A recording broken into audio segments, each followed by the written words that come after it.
Believe it or not, this is November inside my garden dome in the Colorado mountains. Usually, this is what November looks like outside, but inside the dome, it's a fully tropical environment in here with all of the plants and the pond and fish and the palm tree.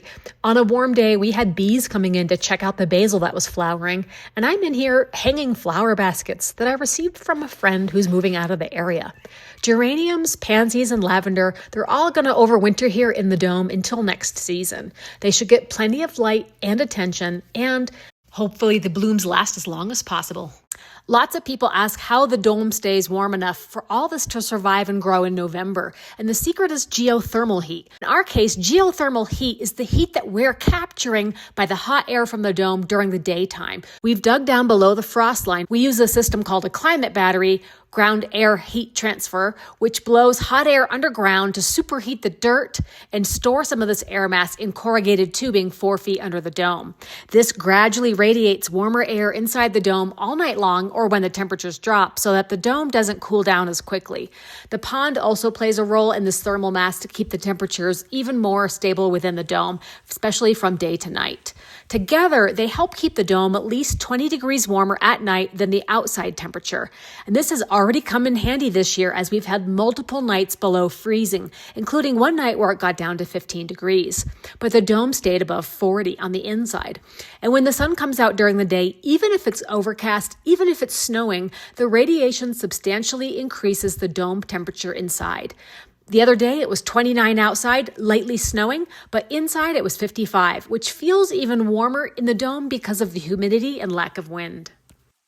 Even with the added warmth, there's much less sunlight this time of year, and the dome doesn't get as hot during the day, so plants like tomatoes and peppers have slowed down quite a bit, but it does allow for a switch to cool weather crops like beans, peas, greens, and herbs. And this time of year when the gardening is less intense, I'm able to focus a bit more on decor and garden aesthetic to really give the entire dome a cottagecore vibe.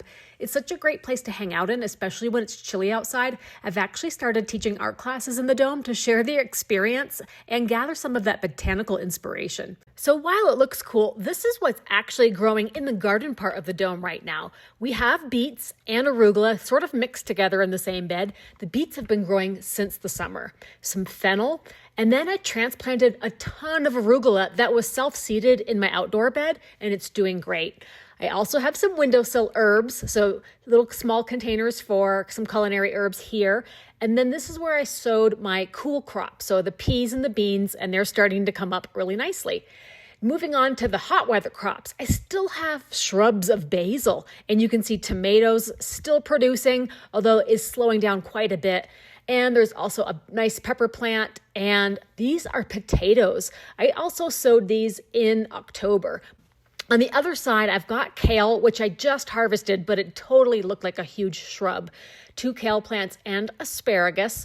And then I planted some garlic chives, several of those, and some onions. And this is where I put some spinach and also some romaine lettuce. A couple of spinach plants have come up and like a tiny romaine, I think, but I haven't had a lot more pop up out of the ground just yet. So keeping an eye on that section.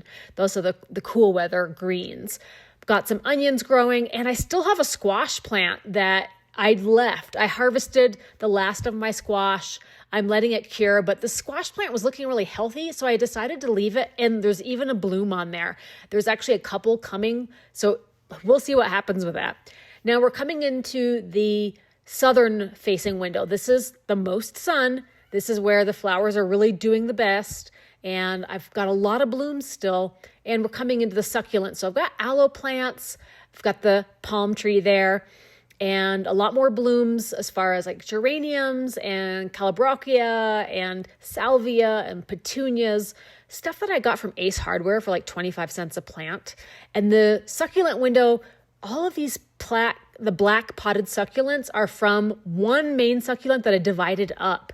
It was one of those garden succulents from Home Depot and got my money's worth from that. So that's really the gist of it. That's, it's really full. It's really pretty. It's really a delight to be in. And I just, this is the time of year where you really want to spend some time in nature and some greenery. and, just admire and appreciate what can grow under the right conditions. I also have, let's check the temperature here. So 72 right now. We're just not even a week before Thanksgiving, just a few days before Thanksgiving. And this is our very first year with the dome, so I'm curious to see what's possible, especially over the next few winter months.